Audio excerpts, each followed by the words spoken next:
वैवस्वत, मनु, यम, शनिचर आदि के जन्म का वर्णन।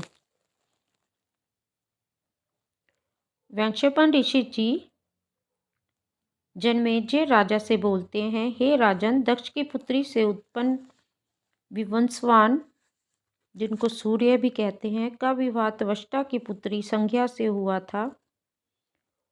यहाँ कुछ पुराणों में संज्ञा के स्थान पर संध्या का नाम का भी उल्लेख आता है।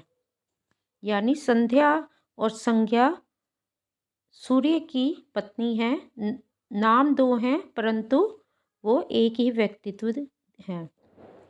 त्वष्टा के स्थान पर कहीं कहीं विश्वकर्मा का उल्लेख भी मिलता है। त्वष्टा और विश्वकर्मा दोनों ही देवताओं आर्किटेक्टर इंजीनियर कहे हैं, देवताओं के आर्किटेक्ट और इंजीनियर कहे गए हैं।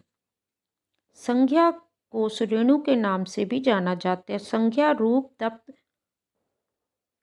सुंदरता से संपन्न थी, किंतु अपने पति सूर्य के तेज ताप से सदा आतंकित व भयभीत रहती थी, क्योंकि सूर्य का ताप उसके सौंदर्य को कुम्हला देता था। सूर्य का एक नाम मार्तंड भी है, क्योंकि बुध एक बार कश्यप ऋषि के आश्रम पर भिक्षा मांगने गए, तब कश्यप जी की गर्भवती पत्नी अदिति को भिक्षा लाने में विलंब होने पर बुध ने अदिति को गर्भ के मृत हो जाने का श्राप दिया, क्योंकि अदिति को गर्भ के भार से थके होने के कारण दक्षिणा देने में विलंब हुआ था।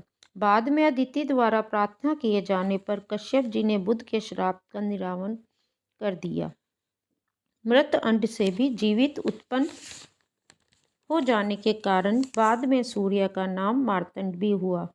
वैशंपायन जी ने आगे कहा, सूर्य के ताप से त्रस्त रहने के कारण संज्ञा ने अपनी छाया को सूर्य के पास छोड़ दिया और स्वयं अपने पति के घर चली गई। पिता ने संज्ञा को घर लौट आए देखकर कोसा और बार बार पति के घर लौट जाने को कहा। इस प्रकार संज्ञा पिता द्वारा भी तिरस्कृत होकर उत्तर कुरुओं के पास चली गई और एक घोड़ी का रूप लेकर छद्म रूप में रहने लगी। सूर्य को इसका भेद का पता ही नहीं चला। वे संज्ञा की छाया को ही संज्ञा समझते रहे। पति का गृह त्यागने से पहले संज्ञा ने एक पुत्र को उत्पन्न किया, जो श्राद्धदेव के नाम से जाने गए। विवस्वान सूर्य का पुत्र होने से वैवस्वत मनु कहलाया। बाद में एक पुत्र और पुत्री जुड़वा को उत्पन्न किया, जो यम और यमी यमुना के नाम से प्रसिद्ध हुए। संज्ञा के गृह त्यागने के बाद उसकी छाया से भी सूर्य के दो पुत्र हुए, जिनमें पहला अपने बड़े भाई मनु के समान होने तथा छाया स्वर्णा से उत्पन्न होने के कारण सावर्णी मनु कहलाया, और दूसरा एक पैर में विकार होने के कारण शनह शनह चलने वाला हुआ, अतः वह शनिचर नाम से प्रसिद्ध हुआ, जो ज्योतिष शास्त्र में क्रूर ग्रह के रूप से भी जाना जाता है। हे राजन, शनिचर के पैर में विकार होने की भी एक कथा है। छाया ने अपने बच्चों को जब पालना शुरू किया तो धीरे धीरे उसके व्यवहार में संध्या के बच्चों के लिए सौतेला व्यवहार शुरू हो गया। मनु ने धैर्यवान होने से वह व्यवहार झेल लिया, किंतु यम उग्र स्वभाव के कारण उसे सहन नहीं कर पाए।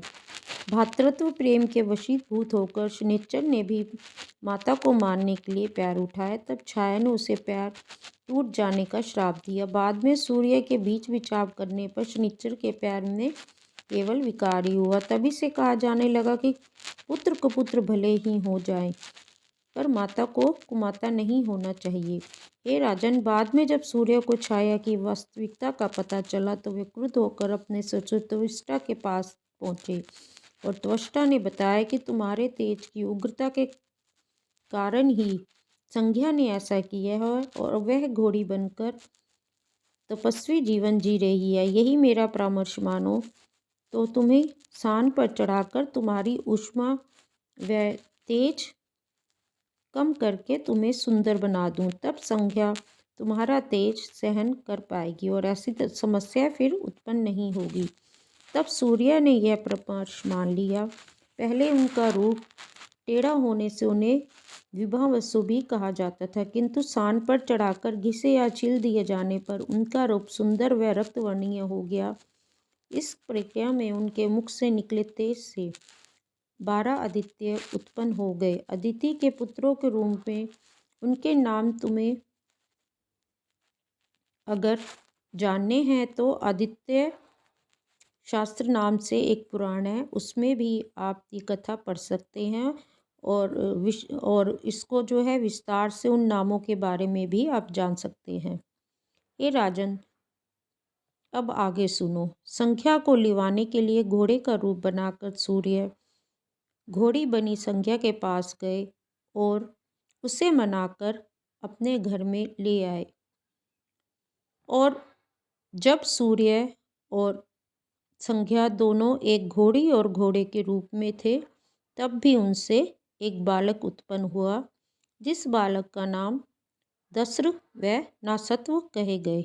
ये जुड़वा पुत्र हुए थे, किंतु माता पिता के अश्व तथा अश्विनी के रूप में रमण करने के कारण वे दोनों पुत्र जुड़वा थे। अश्विनी कुमार के नाम से बाद में प्रसिद्ध हुए। यही अश्विनी कुमार देवताओं के प्रसिद्ध काय व शल्य चिकित्सक, फिजिशियन और सर्जन हुए। सान पर घिसकर सूर्य का जो तेजांश त्वष्टा ने निकाला था, उससे विष्णु के सुदर्शन चक्र का निर्माण हुआ। सूर्य पुत्र यम पितरों के अधिपति व धर्मराज हुए।